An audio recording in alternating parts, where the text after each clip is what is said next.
우리 주님의 은혜와 평강이 우리 가운데 임하기를 바랍니다. 올림픽이나 우리가 월드컵 경기를 보면은 선수들이 모두 자기들 가슴에 국기를 달고 뜁니다.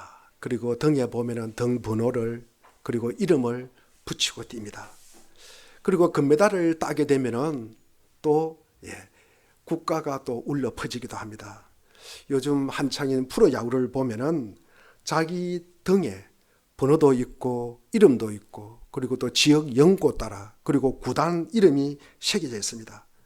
좋은 성적을 거두면은 그 선수 개인에게도 참 좋은 일이지만 사람들은 그 지역과 연고와 그 구단을 잘했다고 이야기합니다. 한국과 일본의 축구 경기를 보면은 제가 게임을 뛰지도 않았는데 우리가 이기면은 대한민국이 이겼다 그럽니다. 혹시 지는 경우에는 대한민국이 또 졌다고 이야기합니다. 선수들은 모두 대한민국의 이름을 걸고 또 구단이나 지역의 이름을 걸고 뛰기 때문에 그렇습니다. 우리 그리스도인들도 마찬가지입니다. 예수 믿는 사람들의 삶은 예수 이름을 걸고 사는 사람입니다. 내가 사는 삶이 아니라 내 안에 계신 그리스도 예수 이름으로 사는 사람입니다. 그 사람을 가리켜서 우리는 그리스도인이라고 말합니다. 예수께서 다시 살아나셔서 하늘로 오르신 다음에 제자들은 성령 충만함을 받았습니다. 성령 충만을 받은 제자들은 모두 하나같이 예수의 이름을 걸고 살았습니다. 예수의 이름을 걸고 산다는 말은 이렇게 바꾸어 말하면 예수는 우리의 구주시요 우리의 그리스도이시요 우리의 메시아이시요 우리의 주인이라는 것입니다. 베드로는 성령 충만을 받은 뒤 많은 사람들 앞에서 복음을 외칩니다. 사도행전 2장 36절에 보니까 그러므로 이스라엘 온 집안을 확실히 알아두십시오. 하나님께서는 여러분이 십자가에 못 박은 이 예수를 주님과 그리스도가 되게 하셨습니다. 예수님이 주님이시요 주인이시요 그리스도라는 것입니다. 베드로는 예수를 내 구주요 그리스도로 삼고 살리겠다고 거침없이 외칩니다. 이 말은 나는 앞으로 예수 이름을 걸고 살리겠다라는 뜻입니다. 성전 미문에 앉아있는 사람들에게 이렇게 말합니다. 사도행전 3장 6절에 보니까 은과 금은 내게 없으나 내게 있는 것을 그대에게 주니 나사렛 예수 그리스도의 이름으로 일어나 그러시오 라고 합니다. 이건 나사렛 예수 그리스도의 이름으로 일어나 그러라. 나사렛 예수 그리스도의 이름을 걸고 말하노니 일어나 그러라라는 뜻입니다. 이것은 하나님께 직접 이 환자가 낫게 해주십시오 그렇게 기도한 것이 아닙니다. 앉아있는 병자에게 직접 명령한 것입니다. 이것은 대단히 중요한 이야기입니다. 베드로와 요한은 놀라운 기적을 일으켰고 많은 유대인 앞에서 당당하게 복음을 외칩니다. 그런데 이 제사장들과 성전 맡은 자들 그리고 사두개인들은 이것을 듣고 몹시 언짢아하였습니다. 많은 백성들이 사도들이 하는 일과 하는 말에 술렁거리고 그러나 그렇게 하니까 이들은 사도들을 잡아서 옥에 가두게 됩니다.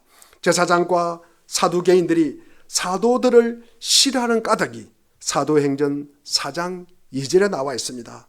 그들은 사도들이 백성을 가르치는 것과 예수의 부활을 내세워서 죽은 사람들의 부활을 선전하고 있는 것에 격분했다고 기록하고 있습니다. 사도들이 전한 것이 무엇입니까? 예수 안에 죽은 자가 다시 살아났다는 것입니다. 사도들은 예수께서 죽으시고 그리고 사흘 만에 다시 살아나셨으므로 눈으로 보았고 굳게 믿고 따르게 되었습니다. 로마가 다스리는 세상은 많은 백성이 죽음 앞에 두려워 떨고 있었습니다. 죽음이 눈앞에 있는 까닭에 할 말도 하지 못하고 신앙도 지키지 못하는 시절에 살았습니다. 그런데 예수께서 이 땅에 오셔서 그런 죽음 앞에서 두려움 없이 나아갔고 마침내 그 죽음을 이겨내고 다시 살아나셨습니다. 예수가 십자가에 달리시는 것을 지켜보았고 다시 살아나셨음을 믿게 된 백성들은 그런 두려움을 이겨낼 수가 있었습니다. 예수를 믿음으로 모든 죽음을 넘어설 수 있는 믿음이 점점 번져나갔습니다.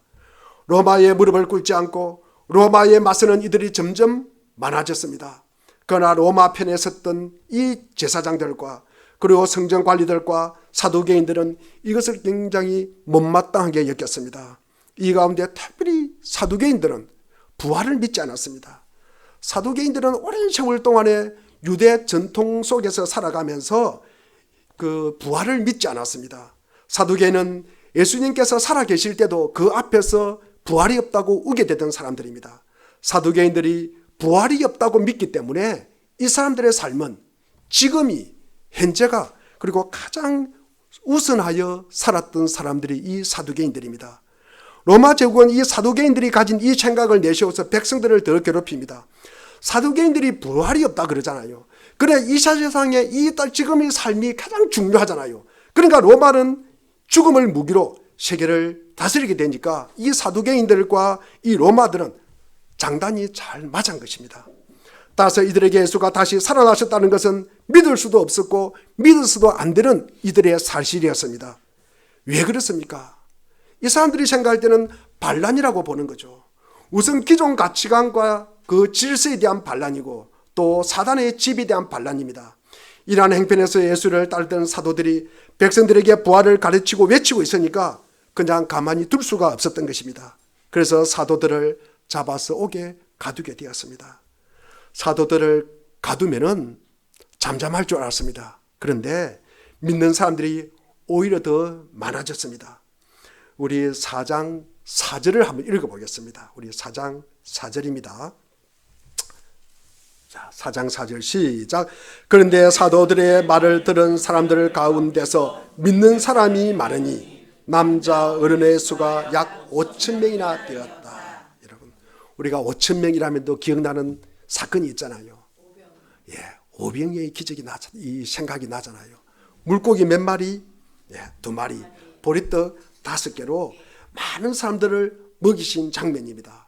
그때 모인 사람의 숫자, 남자 장정만 5천 명이다. 예, 참으로 엄청난 숫자입니다. 4천 명이 아니라 5천 명이었습니다. 이렇게 초대교회는 점점 커져 나가게 되었습니다. 예수님은 복음을 전하실 때 많은 사람들이 예수를 또 버리고 떠난 사람도 있었습니다. 예수님께서 제자들에게 묻습니다. 너희도 따라가려느냐? 너희도 나를 떠나려고 하느냐? 그때 베드로가 말합니다. 요한복음 6장 68절에 보니까 주님, 우리가 누구에게로 가겠습니까? 성령님께는 영생의 말씀이 있습니다 라고 대답합니다. 베드로의 인생은 예수님 만나기 전에는 죽어 있었고 영생이 없었습니다. 그는 죄에 빠져 있었고 타락했습니다. 그러나 예수님의 말씀을 듣고 완전히 변화된 새 사람이 되어서 새로운 삶을 살게 된 것입니다. 그런데 어떻게 다시 주님을 버리고 다른 곳으로 간단 말입니까? 막달라 마리아 같은 경우에는 7 귀신 들렸던 미친 여자였습니다. 그러나 예수 믿고 완전히 새 사람이 되었습니다. 존귀한 자신을 도로 찾았습니다. 왜 사람들이 반대나 핍박이나 감옥 가는 고통에도 불구하고 주님을 떠나지 않습니까? 왜 그렇습니까? 이 복음을 포기하지 않았기 때문입니다. 그것은 예수를 믿고 난 후에 소중한 자기 자신을 다시 찾았고 변하여 새 사람이 되었기 때문입니다. 이제 반대나 핍박이 일어나도 어떻게 다시 옛날에 그 귀신 들린 상태로 돌아가겠습니까? 무의미한 멸망의 삶을 살아갈 수가 없었다는 것입니다. 그것은 불가능한 일이었습니다. 그러니까 로마와 유대 지도자들이 사도들을 가두었지만 진리는 가둘 수가 없었습니다. 진리는 가두기는커녕 그 진리가 점점 멀리 퍼져나갔습니다. 세상 그 어떤 힘도 진리를 이겨낼 수가 없습니다. 사도는 12명이었지만 그들이 외치는 예수 그리스도의 진리는 수천 명, 수만 명을 움직이는 힘이 되었습니다. 사도들이 갇히면 그들이 가르치는 진리가 수그러들 줄 알았습니다. 그러나 그것은 세상 생각일 뿐입니다. 12사도로 말미암아 세상은 예수 그리스도의 진리로 조금씩 달라지기 시작했습니다. 이렇게 진리는 이기게 되어 있습니다. 사도들은 진리가 반드시 이기게 되어 있다는 이 믿음을 굳게 붙잡고 있었습니다. 진리 편에 서지 않고 로마에 줄을 섰던 사람들은 점점 설 자리를 잃게 되었습니다. 우리 그리스도인들이 가는 길이 진리로 가는 길입니다. 세상이 부리는 힘이 아무리 크대도 진리는 이기게 되어 있습니다. 세상 물질, 돈, 가진 힘이 아무리 크대도 예수 그리스도의 진리를 거스를 수가 없었습니다.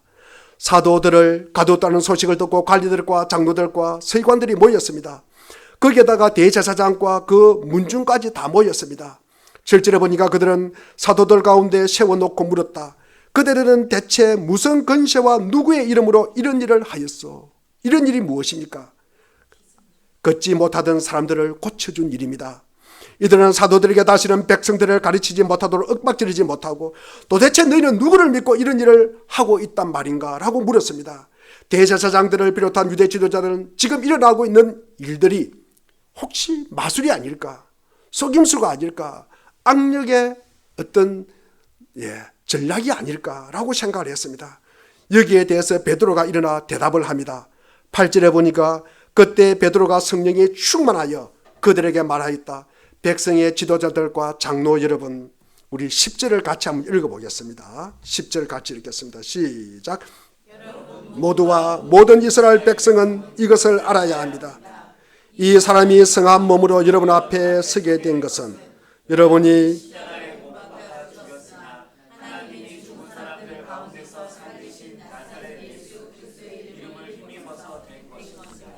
베드로가 처음에는 성전 미문에 걷지 못하는 사람들을 고쳤을 때 몰려든 유대 백성들이 그 기적에 아마 그냥 놀랄 뿐이고 어떻게 그런 일이 일어났는지 알고 싶어 호기심이 있었습니다.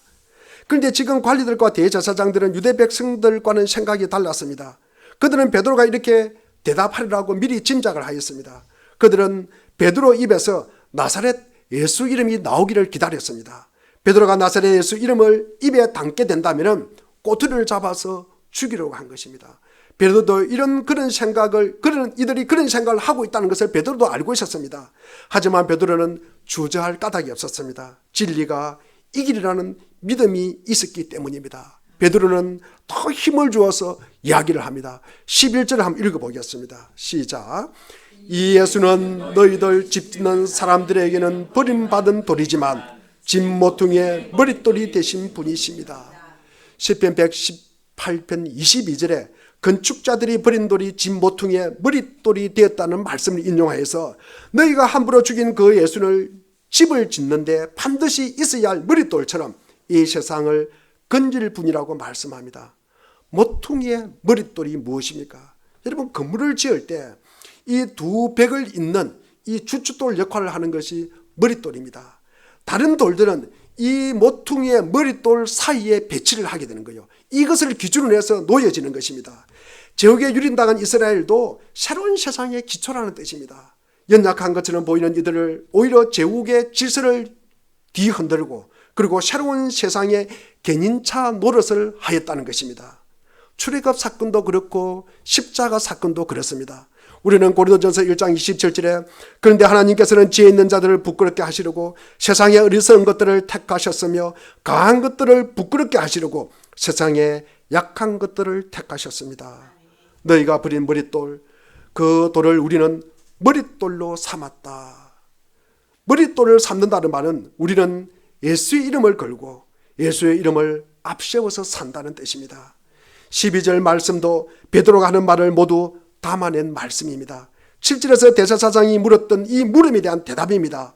그대들은 대체 무슨 권세와 누구의 이름으로 이런 일을 하였소? 무슨 권세와 누구의 이름으로 이 일을 하느냐에 대한 대답으로 12절을 말하고 있습니다. 우리 12절 다 같이 읽어보겠습니다. 시작. 사람들에게 주신 이름 가운데 우리가 의지하여 구원을 얻으려 할 이름은 하늘 아래에 이 이름밖에 다른 이름이 없습니다. 오늘 본문은 성령 충만한 베드로가 당대 가장 높은 권력을 가진 이들 앞에 성전 미문 앞에 벌어진 기적 사건에 대해서 누구의 권세와 이름으로 이 일을 행하였나냐라고 묻는 이들에게 들보잡에 불과한 이들이 당당하게 이렇게 대답을 합니다. 주눅이 들 만한 상황입니다. 그러나 사도들은 당당했습니다. 베드로는 성령이 충만하여 그들에게 이렇게 말합니다. 먼저 베드로는 자기들이 신문 받고 있는 내용이 9절에 보니까 우리가 오늘 신문 받는 것이 병자에게 행한 착한 일과 또 그가 누구의 힘으로 낫게 되었느냐 하는 문제 때문이라면 이렇게 이야기하고 있습니다. 병자에게 행한 것은 착한 일이에요. 병자를 고치는 일은 선한 일입니다. 그가 누구의 힘으로 낫게 되었나는 이것을 갖다가 문제가 되냐라고 반문을 지금 하고 있습니다. 베드로는 병자에게 행한 일, 이 착한 일, 선한 일, 그리고 생명을 온전하게 하는 일이라고 여깁니다. 그 편을 통해서 베드로는 지도자들의 거짓과 그리고 허위의식을 갖다가 드러내고 있습니다. 생명이 회복된 사건을 보면서 무슨 근세로 그런 일을 하려느냐라고 묻는 자체가 그들의 굳은 마음을 드러내는 것입니다. 베드로는 그가 누구의 힘으로 낫게 되었느냐라는 질문의 답입니다. 질문을 받은 자리이지만 그는 그 자리를 증언의 자리로 삼았습니다. 10절에 그들이 성한 몸이 된 것은 예수 그리스도의 이름을 힘입어서 된 것이다. 여러분이 십자가에 못 박아 죽었으나 하나님이 죽은 사람들 가운데서 살리신 분이라고 맹토바가 말하고 있습니다. 꼭 집어서 말을 하고 있다는 말씀입니다. 먼저 나면서 못 걷게 된 이를 고친 근세와 이름은 다름 아닌 나사렛 예수 그리스도, 그리고 다른 이름으로서는 구원을 받을 수 없다고 선포를 하고 있습니다. 그더 강조하기를 하나님께서 구원받을 만한 다른 이름을 주신 일이 없으며 예수만이 유일한 구주라는 것입니다.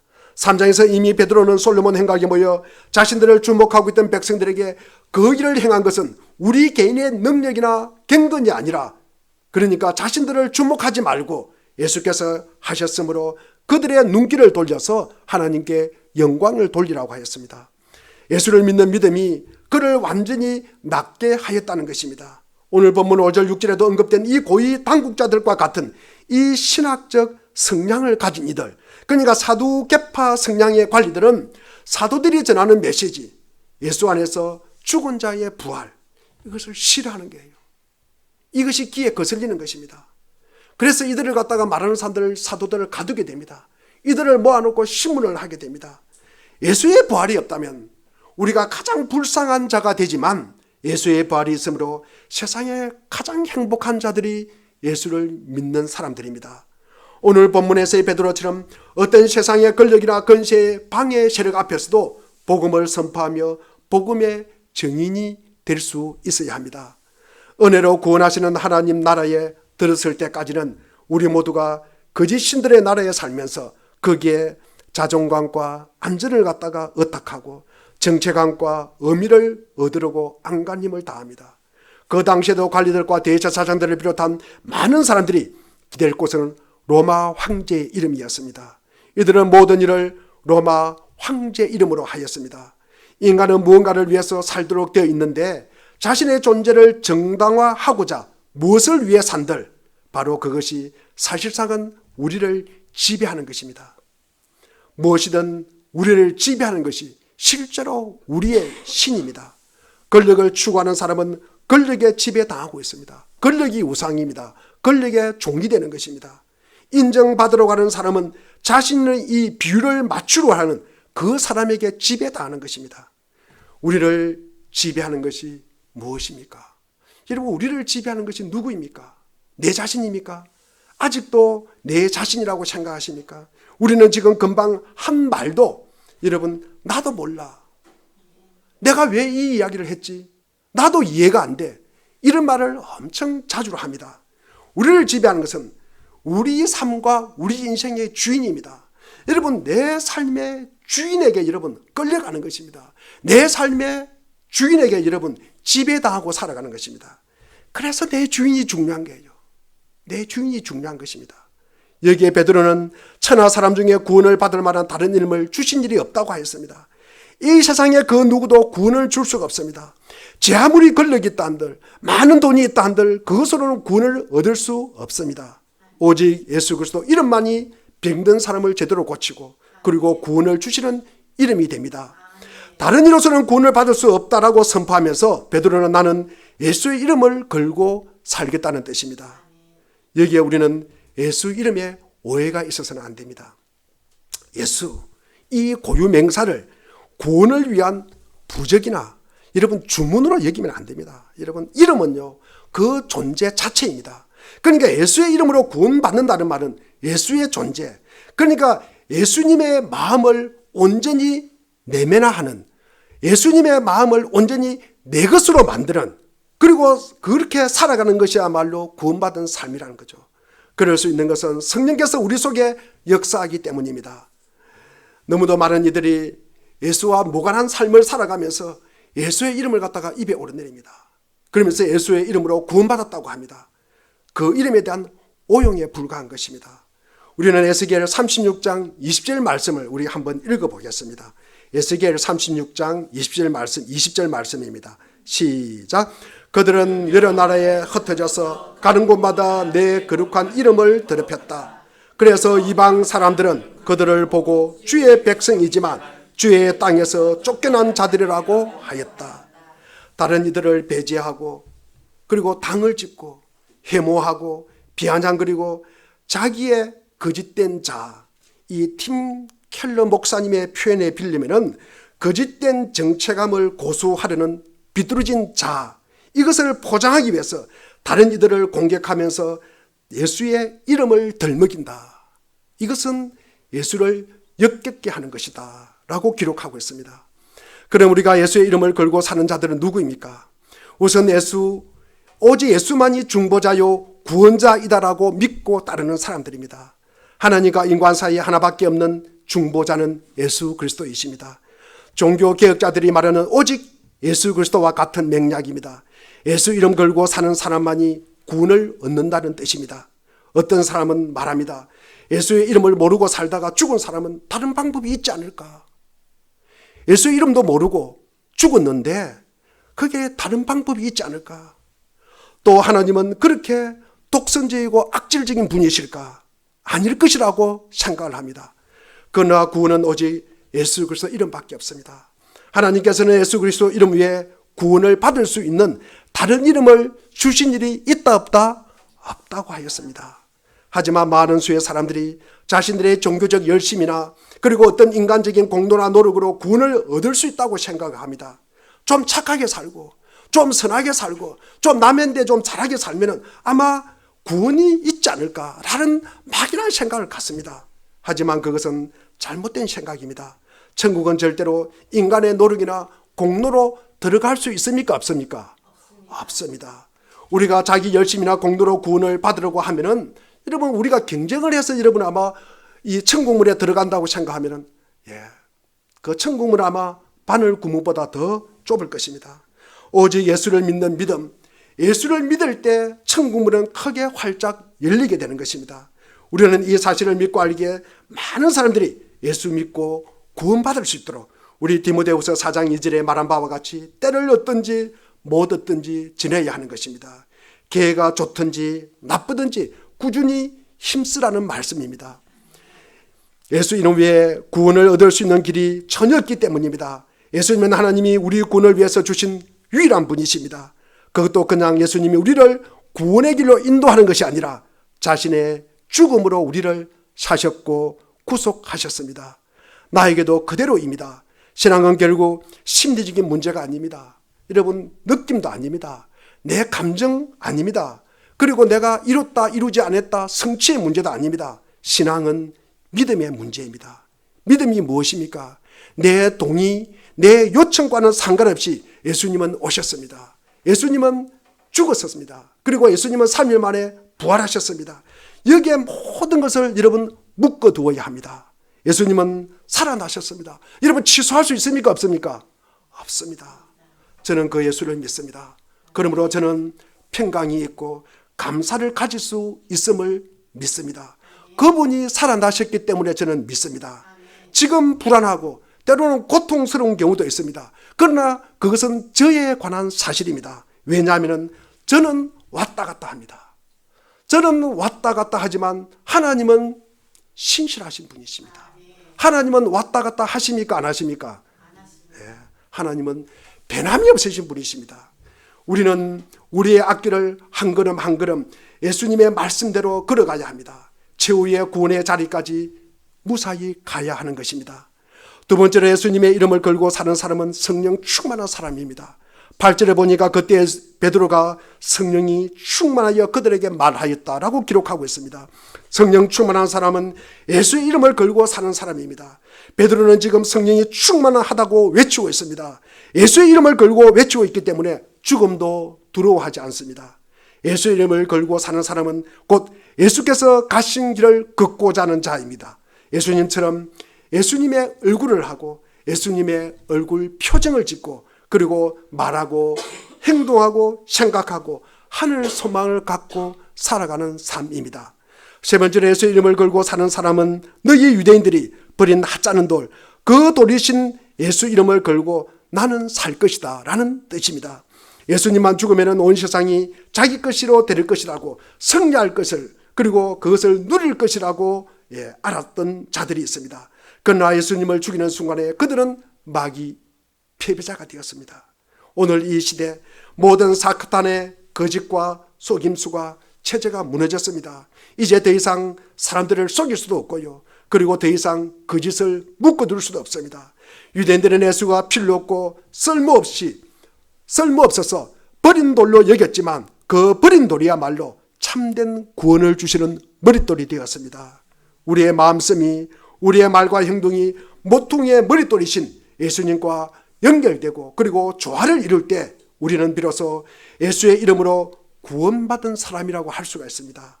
그리하여 생명을 풍성하게 하고 화해와 평화의 기운을 북돋는 삶이야말로 예수의 이름으로 구원받은 자의 삶이라고 할 수가 있습니다. 오늘은 어린이 주일입니다. 우리 어른에게 매우 중요한 교훈을 던져줍니다.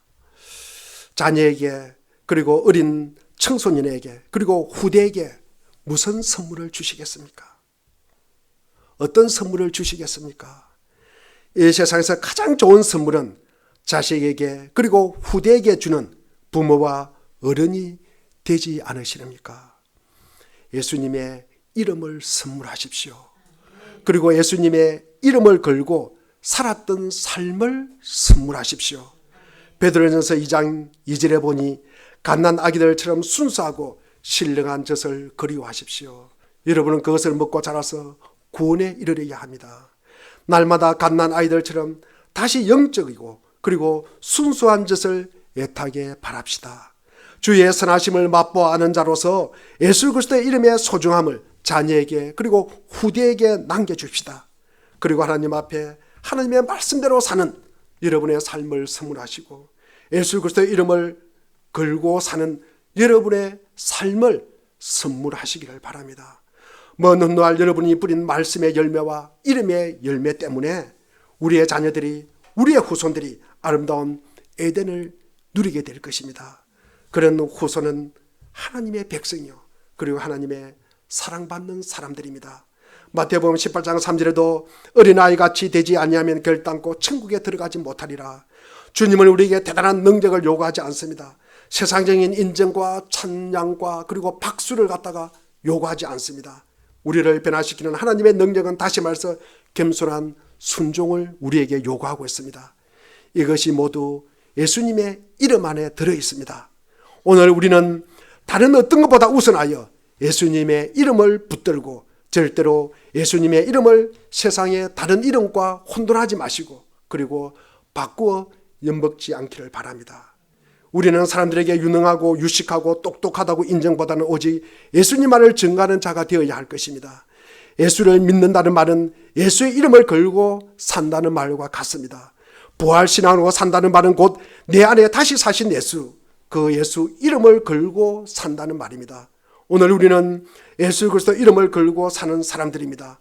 예수 그 이름만이 우리를 건져낼 수가 있습니다. 우리를 죄에서 건져낼 수가 있고 예수의 이름만이 우리를 악과 미움에서 건져낼 수가 있고 예수의 이름만이 우리를 불법에서 건져낼 수 있고 예수의 이름만이 낙심과 절망과 우울에서 건져내고 예수의 이름만이 시기와 질투에서 건져낼 수가 있습니다. 다른 것에 기대서는 안 되고 기댈 수도 없습니다. 오직 예수의 이름을 걸고 이 거룩한 부담을 이어가도록 살아가는 우리의 삶과 그리고 신앙이 될 수 있기를 주의 이름으로 축원드립니다. 기도하겠습니다. 하나님 아버지,